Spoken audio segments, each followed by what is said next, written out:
Hello बच्चों, कैसे हैं आप लोग। उम्मीद करते हैं कि आप लोग बहुत ही अच्छे होंगे। और अभी दुर्गा पूजा का समय चल रहा है। दुर्गा पूजा के समय में यह सप्तमी का दिन बहुत ही खास दिन में से एक होता है।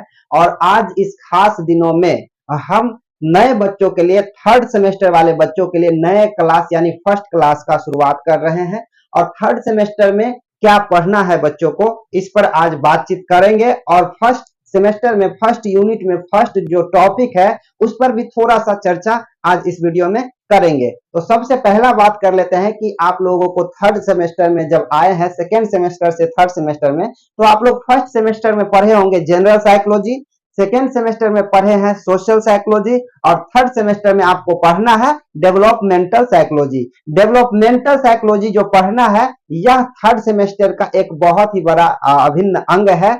और इसमें एक और पेपर पढ़ना है, जो पेपर आपको भी पढ़ाएंगे। लेकिन अभी फिलहाल डेवलपमेंटल साइकोलॉजी का बात करते हैं, जिसको हिंदी में विकासात्मक मनोविज्ञान कहा जाता है। क्या कहा जाता है? विकासात्मक मनोविज्ञान। इसमें सबसे पहला जो है टॉपिक, वह टॉपिक है लाइफ स्पेन प्रेस्पेक्टिव। क्या है? Life span perspective. Life span perspective को हिंदी में जीवन काल परिप्रेक्ष्य कहा जाता है। क्या कहा जाता है? जीवन काल परिप्रेक्ष्य। इस साइकोलॉजी में हम ये पढ़ेंगे कि हम जब जन्म अवस्था से लेकर के, गर्भ अवस्था से लेकर के व्यक्ति वृद्धा अवस्था तक कैसे किस किस स्टेज में स्टेप बाय स्टेज आगे बढ़ते हैं, इस सभी चीजों के बारे में अध्ययन करेंगे, पढ़ेंगे। जैसे विकासात्मक मनोविज्ञान को मानव विकास के रूप में भी जाना जाता है। तो हम इसमें पढ़ेंगे डेवलपमेंटल साइकोलॉजी में कि विकासात्मक मनोविज्ञान को आजीवन विकास कहा जाता है,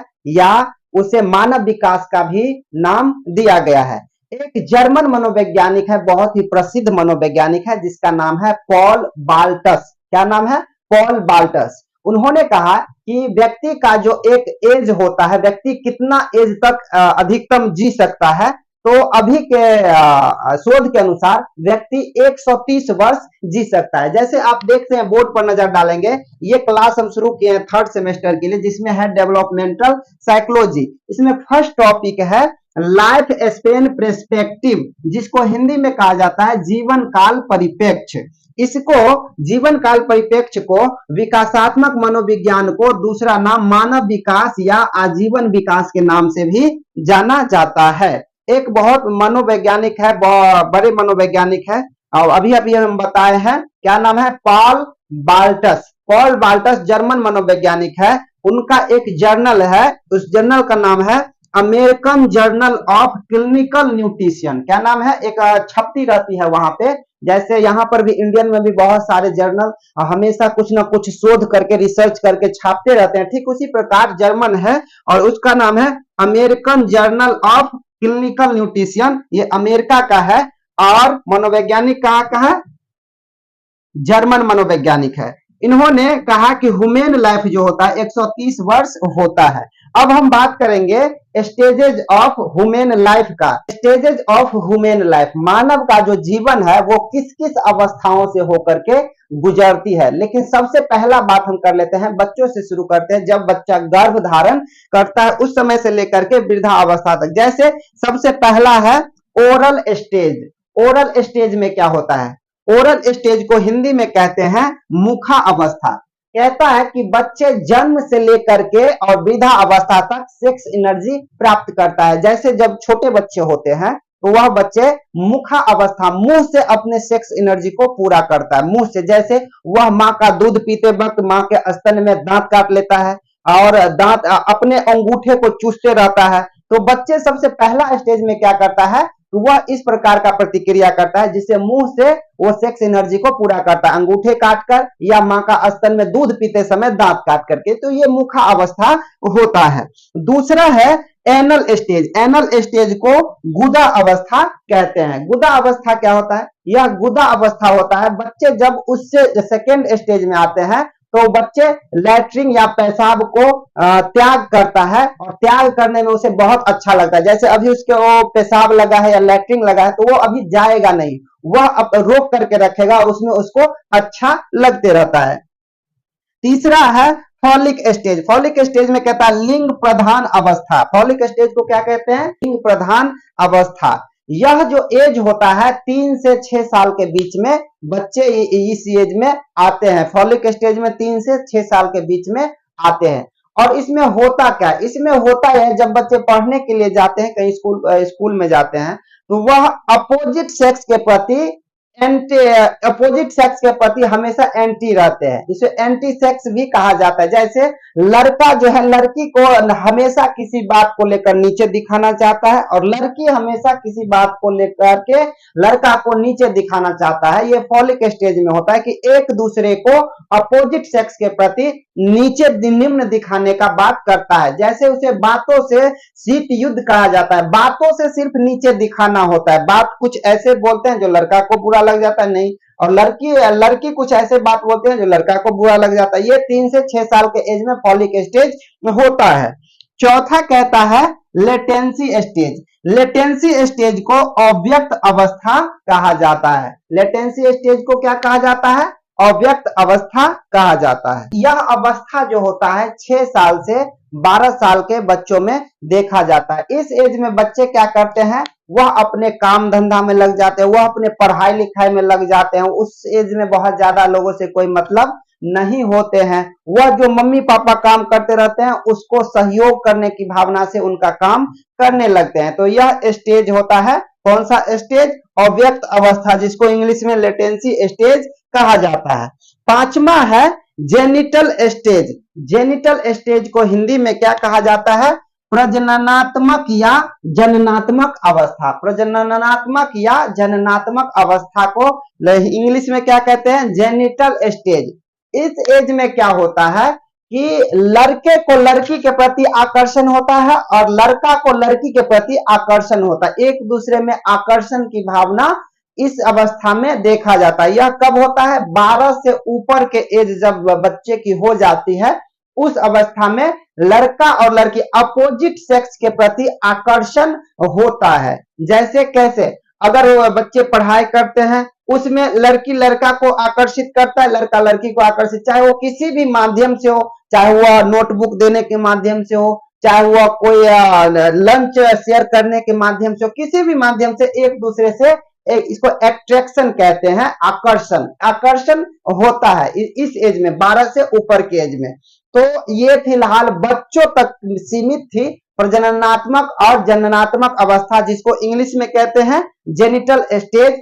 अब बात कर लेते हैं जीवन काल परिप्रेक्ष्य में व्यक्ति का महत्व क्या क्या चीज होता है। जीवन काल परिप्रेक्ष्य में महत्व ये बहुत ही ज्यादा मायने रखता है, जिसमें सबसे पहला महत्व है, अगर आप ध्यान देंगे बोर्ड पे तो देखिए, व्यक्तिगत विकास। व्यक्ति अपना व्यक्तिगत विकास चाहता है, हर परिस्थिति में वह अपने आप को विकास करना चाहता है। क्यों विकास करना चाहता है? क्योंकि वो अपने जीवन में बहुत ही तरक्की करना चाहता है और वह स्टेप बाय स्टेप आगे बढ़ना चाहता है। उसका विभिन्न चरण होते हैं, पहले ये आवश्यकताएं पूरी कर लेते हैं, फिर ये आवश्यकताएं पूरी कर लेते हैं, और एक के बाद एक आवश्यकताओं को पूरी करने के बाद ही व्यक्ति अपना व्यक्तिगत विकास कर सकता है, करता है।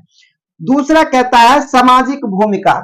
जब व्यक्ति गांव में रहते हैं, अपने समाज में रहते हैं, तो उसका कुछ ना कुछ योगदान होता है उस समाज के लिए, उस गांव के लिए।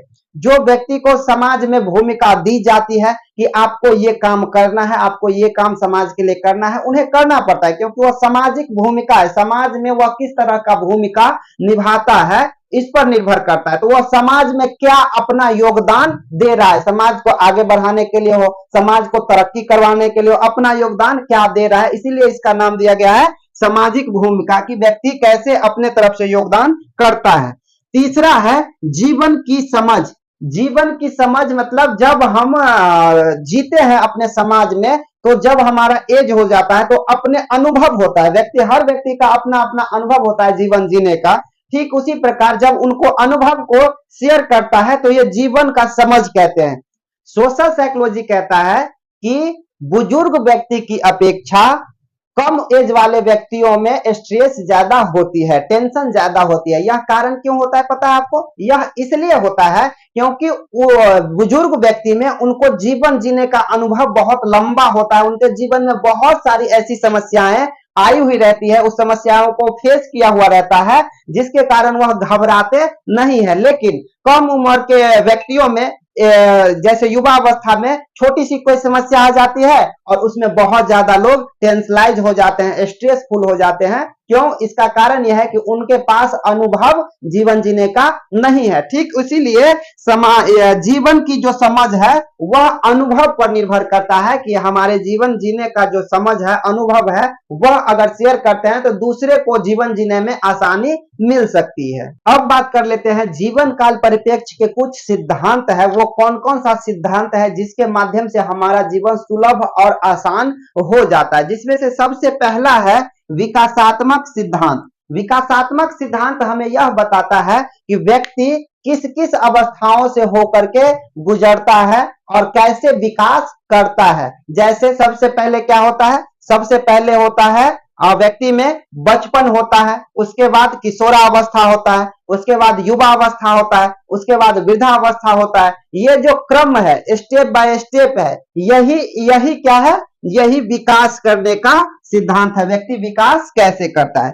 दूसरा है सामाजिक सीखने का विकास। सामाजिक सीखने का विकास का मतलब हुआ कि समाज में हम लोग रहते हैं। सामाजिक सीखने का सिद्धांत क्या कहता है कि व्यक्ति समाज में रहता है और समाज में रहने के साथ साथ विभिन्न भूमिकाएं को निभाने का काम करता है। चाहे वह परिवार की जिम्मेदारी हो, चाहे वह समाज की जिम्मेदारी हो, यह किस भूमिका में व्यक्ति योगदान अपना दे रहा है, यह किसमें हमें सिखाया जाता है? सामाजिक सीखने का सिद्धांत में। तीसरा है मनोसामाजिक सिद्धांत। मनोसामाजिक सिद्धांत क्या होता है? मनोसामाजिक सिद्धांत हमें यह बताता है कि जीवन काल के दौरान व्यक्ति की मानसिक और सामाजिक जरूरतें बदलती रहती है और व्यक्ति को इन जरूरतों की पूरा करने के लिए प्रयास करना होता है। व्यक्ति जब जीवन जीते रहते हैं तो उनके जीवन में बहुत सारे जरूरतें रहती है। उस जरूरतों को पूरा करने के लिए व्यक्ति तत्परता दिखाते हैं, प्रयास करते रहते हैं, तभी वह प्रयास से पूर्ण होता है। इसी को हम मनोसामाजिक सिद्धांत कहते हैं। अगला वीडियो में हम आपसे बात करेंगे और पढ़ाएंगे, जो देखेंगे सिलेबस में अगला टॉपिक क्या है, उसी के आधार पर हम आपके वीडियो बनाएंगे। तब तक के लिए आप ये वीडियो देखिए और अच्छे से दुर्गा पूजा का एंजॉय कीजिए।